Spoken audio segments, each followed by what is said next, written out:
Hello, everyone, and welcome to Snap Take. This is Glazer of Snap Judgments, the official podcast of Marvel Snap Zone. We've got 3 great decks for you today, including literally my favorite home for Werewolf we've seen thus far. This deck has been kicking all sorts of butt, and you're not going to find it anywhere else. We've also got weekend mission decks, our giveaway, and so much more. So at some point during this video, I'm going to ask you to leave a comment about something specific. You leave that comment in this video, and you are entered to win a season pass. We're giving away 5 season passes. This is video number 3 of that season pass giveaway. Tomorrow's podcast will be number 4. Sunday will be number 5.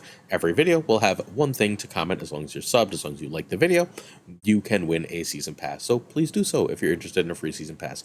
Our Twitter will, on Saturday morning, also have a free season pass giveaway. So if you're interested in that as well, please check it out. In addition, if you'd like to see gameplay from these decks, check out the stream team. Tonight, the Pirate King himself, Tuccrr, will be streaming decks from this video. So if you see these decks and you want to see them played before you give them a try, or play them and want to know if you're playing them right, etc., please do check out Tuccrr tonight at 9 or 10 p.m. Eastern. If you want to check out yesterday's videos, the great ZalSnap should have a YouTube video out for it. Tuccrr will have a YouTube video out tomorrow morning with these decks if you can't make that stream. And tomorrow, bright and early, I think it actually might be more like 9 a.m., not 100% sure. But at some point early in the morning, the great FaThorNewman will be looking through all the decks of the week on his stream. All right. Our first deck is KX4N. KX4N is one of my favorite creators. He just started streaming, and you should show him some love and support. He's got my current favorite build of Darkhawk. This is a more expensive way to build the deck, but a lot of the ways that are expensive can be changed. The only card that's newer that you need, I'm not counting Red Hulk, because New Red Hulk is already like 5 months old, is Namora. You need Jeff and Darkhawk too, but the other cards are fully replaceable, so don't freak out by going, oh my god, Namora, I didn't get Namora. You're going to need to spend the damn money on Blink, though, for this deck. And you can find KX4N at twitch.tv/ you guessed it, KX4N. Namora can be Doom, Magneto, or Cannonball, so can Red Hulk, basically, although I wouldn't necessarily make Red Hulk be Cannonball. I think as long as Professor X is going to be in every third game, even if you're not running him, there's some real value to just running your own damn Cannonball. Nocturne can be Red Guardian, Rogue, or Scarlet Witch, and White Widow can be Nico or Mordo. I really like Mordo's idea in this list. You'll see why when we get to the play-by-play. I also think Nico is pretty good in decks like this because Nico turning a White Widow into a demon or blowing up a White Widow to draw your cards or whatever is really strong. All right, so this deck is incredibly mean. Let's go over why. So turn 1, you want a Korg. Turn 2, you White Widow, and that's generally better than Jeff because you're trying to be as mean as possible with this deck. Hence the Mordo replacement, because Mordo is another very mean card. Turn 3 is Rockslide or Black Widow are generally your priority. I like to save Nocturne till turn 4 if humanly possible. Largely because if you're going to play Nocturne on turn 4, if they've played Magic on turn 3, you can choose where to do it, and then you can play the I might cancel your Magic game. Snap if you're doing that, please. Turn 4, if you can just drop Jubilee perfectly fine, so if you grab a big thing. If not, you Absorbing Man, Rockslide, or Black Widow, and if you Absorbing Man, Black Widow, they're in trouble, right? They just lost 2 draws in their game. You've got a huge Darkhawk coming. You're really great. If you can do like that Widow in one lane, that Absorb Man in another, and keep like Korg and Widow mid, you can then drop Namora on them, and you can make your Absorbing Man 9 power, which is right under the Shang range. And you can make your Rockslide 8 power, which is, again, still under Shang range. That's really powerful. You can also just perfectly fine blink that Absorbing Man and sometimes get that play for free or grab a Darkhawk. And then turn 6 is Darkhawk and Namora as well. And that's how you win with this list. You basically say, you can't draw. I can junk up your draws and decks, and then I just put power on the board, and I've got Blink to turn my low power stuff that I had to play to do that setup for you into high power stuff. So like if you go Rockslide into Black Widow, sometimes you'll Black Widow into like an Absorb Man. That would suck, right? Like there's nothing for it. But sometimes you hit a Jubilee, Darkhawk, Namora, Red Hulk, and that's really good. So there's a lot to like about this list. It is very strong and very cool. KX4N hit top 30 with this. It's worth checking out. Please hit that sub button. We bring you at least 3 brand new decks every single weekday. Almost every video this week has had way more decks than that. We bring you exclusive decks from top of the meta players who watch the videos and offer us their support. We've got the most consistent Marvel Snap content 7 days a week. Hopefully you find that valuable, in addition to all the giveaways we do, and hit that sub button. And for those of you who have subbed, please like, comment, try and win your season pass. Watch for as long as you can. It would really help us out. All right, we have information on leagues. Fundamentally, they're ripping out the... I'm not going to read this whole thing. You can pause and read it if you want. This is on all the different Marvel Snap Discords. You can rip out the boosters from leagues. They took them out. There's going to be 48 to 72-hour periods where you're going to put in groups of 30 similar players. That is similar in both MMR and amount of time they play. So if you play for a half-hour day, you should be playing with mostly people who also play for a half-hour day. That seems amazing, and I love that part of it. Now, what they're doing is they're fundamentally going to say there's going to be two types of leagues. There's going to be free-to-play leagues that'll have lesser rewards, and pay-to-join leagues, which will have greater rewards, which is great, giving players the choice of if they'd like to experience this new mode free-to-play and see how much they enjoy it, or pay either cash or gold to enter, is just fantastic. I think this is great. This is a huge, huge victory. Hopefully you feel the same. I like choice. I like the option of how I want to compete in this, and now we can make that choice intelligently instead of being like, I'm forced to join a league, and then once I'm forced to join a league, I am forced to either ignore it or like get hit by these like boosters that make the experience really, really unfun. Just charge me to join it up front. Much better. All right, our deck. This is our first deck. This is the best werewolf deck I've played since the update. Although the Thor's one from whatchamacallit is really good. The Thor's Owie. It's this or the Thor's Owie. Ben Roller went in 30 games, went 73% win rate. That's what you saw in the thumbnail. I know that's not a huge sample, but it's 30 games. We can add my 5-0 to that. I wanted to keep playing it, but I'm recording this real late at night after the podcast. This deck is freaking so much fun, and it's so strong. Is this a reason to get Grandmaster next week? No, I don't think so. I think Grandmaster is fairly replaceable with Absorbing Man. I don't know. I didn't write that. I thought I wrote that. In my head, I wrote that because I guess maybe it was too obvious in my head. But if you don't have Grandmaster, please feel free to run Absorbing Man in that spot. You'll be totally fine. Largely because you have Hope. So Shaw can be Gladiator, Nocturne, and maybe Wolfsbane. The reason it can be Wolfsbane is you have you have Ravonna in the deck. Shaw is like phenomenal in this list because you are often going double Surfer with Ironheart. If Ironheart costs 2 and Sage costs 2 at the end of the game, you are able to play both of those with Surfer, which is just absurd. Nico can be Iron Fist or Ghost Spider. Nico is sort of an extra on reveal here that could just sort of be like the card du jour. I did Nico Grandmaster to just draw 2, and was perfectly fine with that. I did not try and hit Nico with Grandmaster because I don't know how that works, and I didn't want to find out that I blew up my next card too, so I just ignored that. Hope can be Sarah. Hope is way better than Sarah in this, like exponentially better than Sarah because you have Werewolf. But it's fine. And Werewolf, Ravonna, and Sage are all required for this list. Ideally, what you're doing is, well, we're going to do the turn by turn, but like the ideal thing you do here is you go Ravonna into Hope into Werewolf plus like an Ironheart, and now you've got or Werewolf and Nico, and now you've got that move happening right away. Werewolf is really strong here, but it's not really your win condition. So again, in exactly 33 games, Ben was 73%. I went 5-0. One game was close. People kept snapping on me too, so I'm up a bajillion cubes because they're like, what the hell is this nonsense? So my goal for you all, dear viewers, are those of you who are able, help us get some more stats with this. Play this thoughtfully and considerately. Think about where you're cravening based on locations. Think about where you're hoping and how you're moving Werewolf and leaving space to keep playing Hope and Werewolf without clogging either. It's not easy, but it is really great. What's made this better is that Werewolf used to end up where Spider-Man was played, and now it ends up where Spider-Man lands, so you can play Spider-Man on Hope, and then Werewolf will follow Spider-Man off Hope, which is really nice as a last play. All right, turn 1 is usually a pass. There are things you will do with Nico here, like the +2 is relatively safe, but generally speaking, you pass. She is, if you don't see Hope, but just a thing to do on 4 to move Werewolf extra.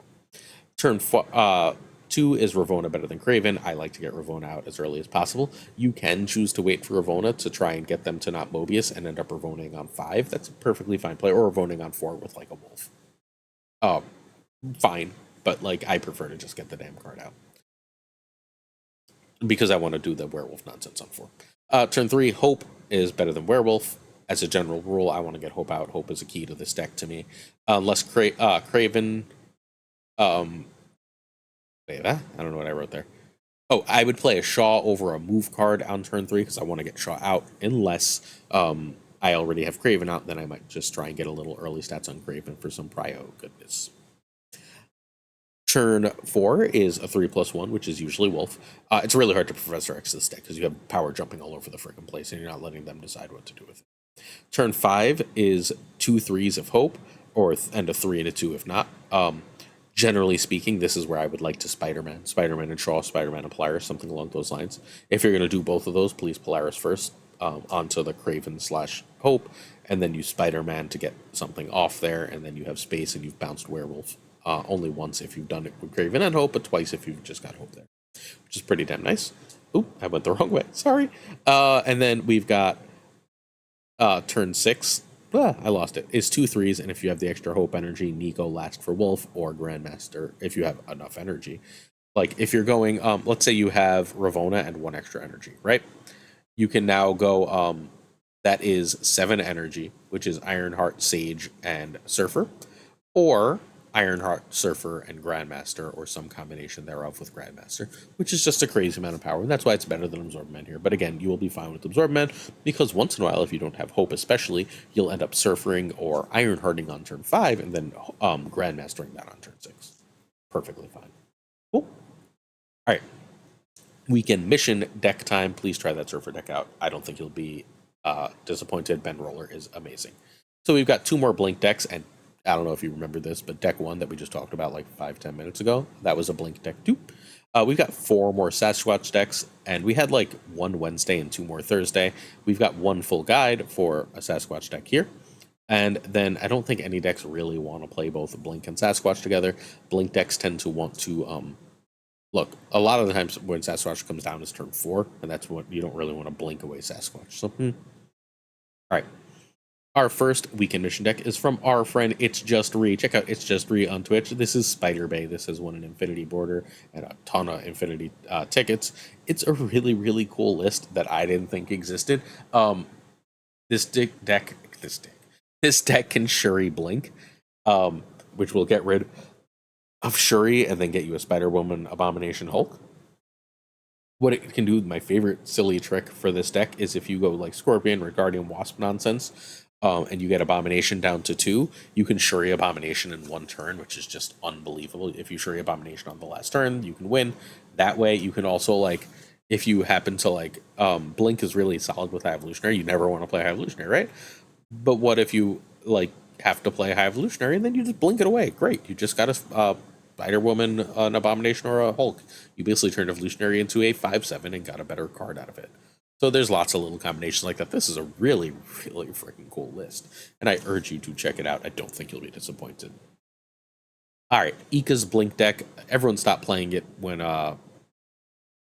Leech went back to being a 5/5. Cam brought it back. Turns out it's still really good. Leech still stops a lot of the meta. If you don't want to play Leech, and hey, I don't hate you not playing Leech. Alliance Lowell. Lowell is a really great player. Is in the top, I don't know, 30 to 50 with this deck, except what has replaced Leech is Iron Lad, so feel free to do that instead. You're perfectly fine. If you hit Iron Lad and you hit something great, you just don't blink next turn, you play something else. Right? Like if you Iron Lad and you hit Claw, well, you don't really want to blink that away, so you just play Claw. You hit Jubilee, yada yada yada. You get the gist at this point, right? This is a really, really powerful list. It's not as good as it was. I'm not going to pretend it's as good as it was when Leech was a 4, but it is still very good and one of the best ways to play Blink. If you're interested in another way to play Blink, in yesterday's video, I featured, I didn't feature, I talked about one of the best Conquest decks, one of the best ladder decks, one of the best decks in the game is Husky Puppies. He's a top 5 player this season. He has a totally unique Hello list. That runs Blink to amazing effect. So you can also play that list if it would make you happy. Check that list out in yesterday's video or go over to Cam's stream where Cam interviewed Husky and Husky gave a bunch of tips for it. All right, Friday advice before we go any further. All right, here's who should buy Sasquatch. I think most people should probably skip it.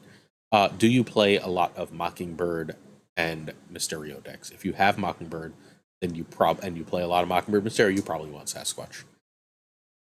Everyone else can probably skip this card. It's very good in certain shells. It's pretty good with Pixie. If you like Pixie decks that play a lot of cards, then you can consider Sasquatch. You're going to have to go off a little earlier than you want. Sasquatch is also a really great Pixie target, because if you make Sasquatch cost 4, and then you can make it cost 2 very easily, that's awesome too. So there's that, and Sasquatch has a home in some bounce decks. Now, I asked .geo why Sasquatch and bounce, why Falcon and bounce, and ultimately the real answer was, on turn 5, in bounce, you can fairly consistently get Sasquatch down to a 2. And if Sasquatch costs 2, it is about the same power as Sage, except for cheaper, and thus it's better. But that is a very, very hyper-specific build, so unless you're really excited to play the .geo bounce list that we featured yesterday, I don't think you need Sasquatch for bounce. It's good, but not great. But if you want to play these decks, you do need the card. It is not a replaceable card in most shells, except it sort of is in classic bounce. Got it? Good. Our first Sasquatch deck is from The Dawn 312, sent it to me on Twitter. I think this is a really cool list. I don't love the Ravona. The Ravona has literally 2 targets. It lets you get Angela out for 1, which is good if you have to do it late. But the real one is Sage, because it's pretty easy to get Sasquatch or Scar down to 4 at the end of the game with this deck. And once you do that, Sage is there. I think this list is really cool. It does things that people aren't expecting. It's built to specifically, honestly, counter the cannonball nonsense. And it does, and a lot of the decks that I've been playing are running Sasquatch Scar. I like Sasquatch Scar. I like Idiots decks. Who would have thought I like Idiots decks? But I kind of do. And in these Idiot decks, what's really problematic is Mobius sort of shuts them off. This deck has Hope, and it has Cannonball as other answers, and Shang as other answers, so it should be able to win a lot of those mirrors, win a lot of those matches, which, others can't. Props to Sassy the Don. I need to play this list more. I only got like 2 games in off it. We did like 3-hour podcast, so we're... Alright, It's Guess Gaming has lots of littles. I wanted to feature this as a full deck feature, but Guess did such a great job on his channel that I'm just going to send you to It's Guess Gaming for lots of littles. This is the premier... it's almost bounceless bounce. Like, I know it's running Beast, but Beast is very, very unimportant in this list. It's a way to get... It's almost just a way to get rid of Hood and Junk. And occasionally you'll Sage. Everything else here is just sort of extra. You're trying to use Mysterio into Sasquatch. You can do that just on turn 2 if you want, because you might notice there's no Hitmonkey here.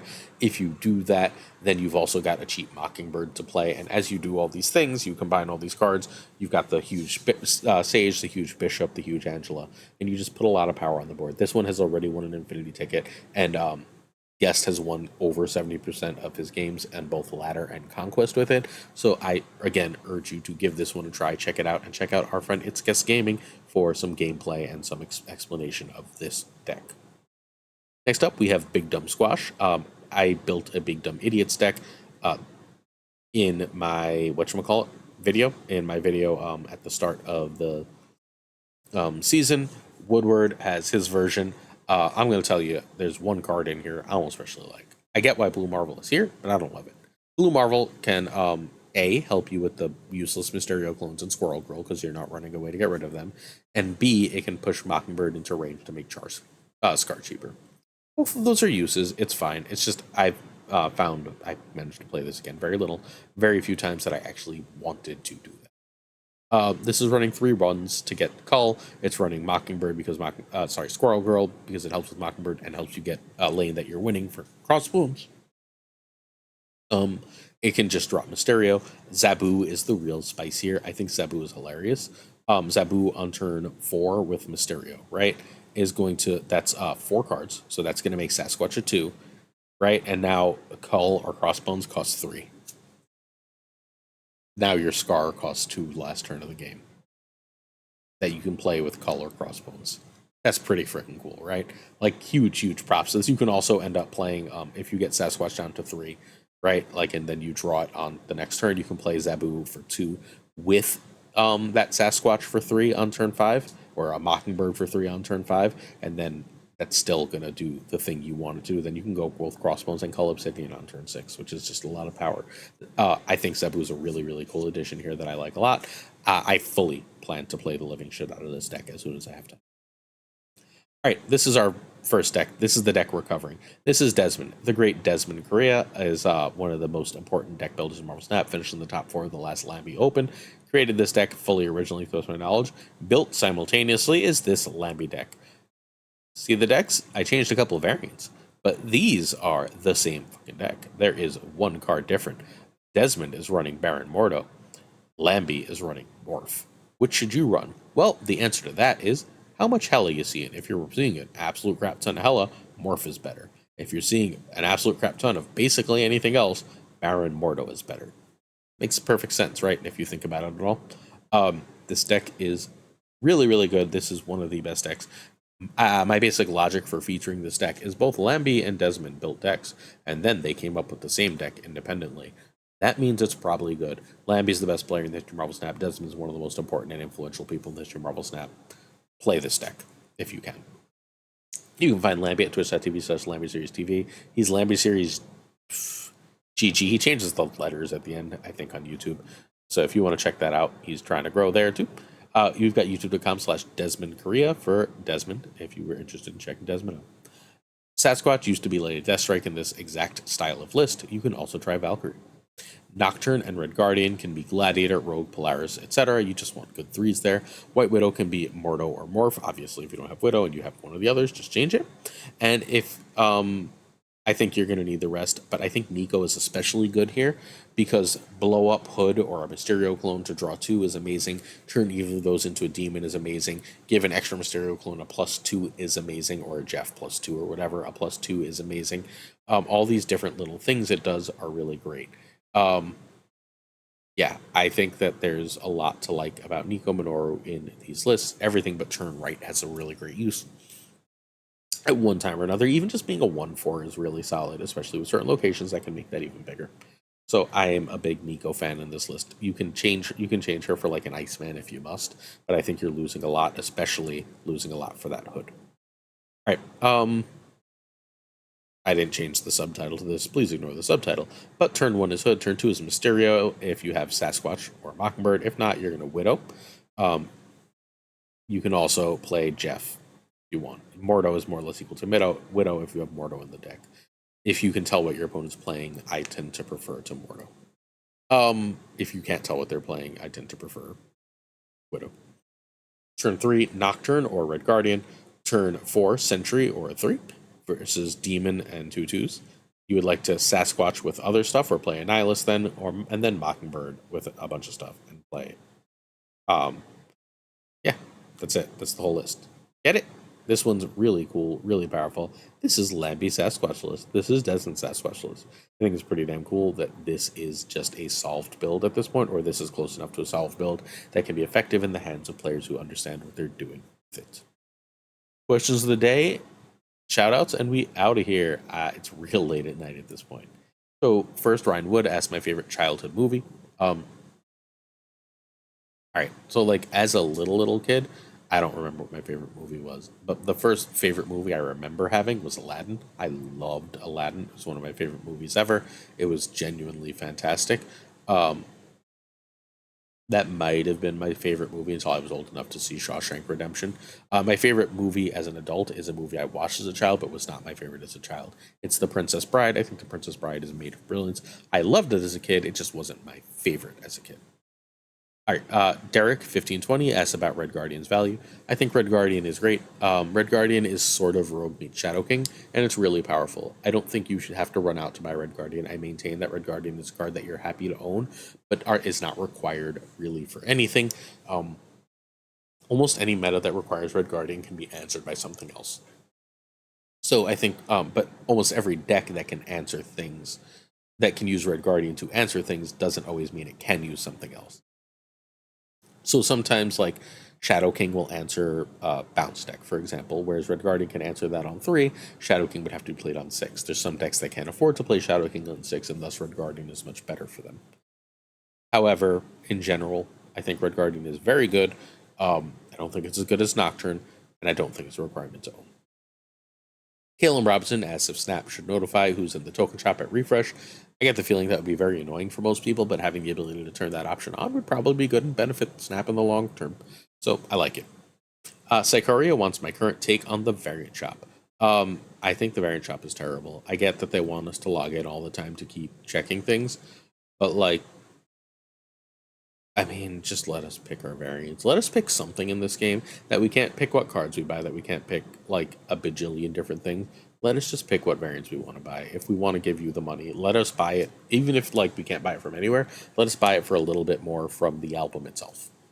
That'd be fine. I mean, maybe I'm salty because my hip abomination has refused to show up for about 6-7 straight. My hip abomination has refused to show up since last fucking summer. It seems like about a year.